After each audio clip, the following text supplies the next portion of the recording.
Allergy symptoms can really take a toll on your quality of life.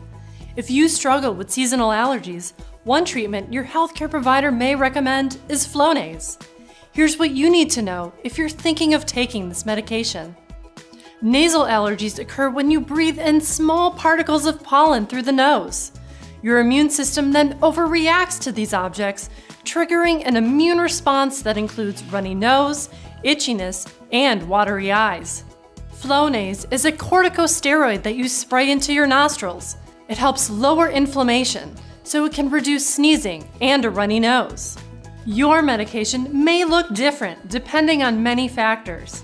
You can use 2 sprays of Flonase in each nostril once a day, or 1 spray per nostril twice a day. Avoid blowing your nose for 30 minutes after using it so you don't expel the medication.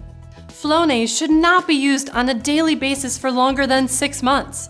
This makes it ideal for treating seasonal allergies if you only struggle for one part of the year, such as spring. Children between ages 4 and 11 should not use Flonase for longer than 2 months per year.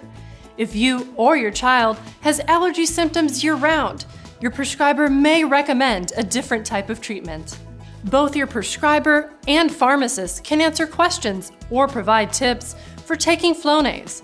For example, it's normal to feel a temporary sting or urge to sneeze after using Flonase. You may also not notice improvement on the first day, but you should see improvement after a few days or a week. Both your prescriber and your pharmacist can answer your questions about side effects.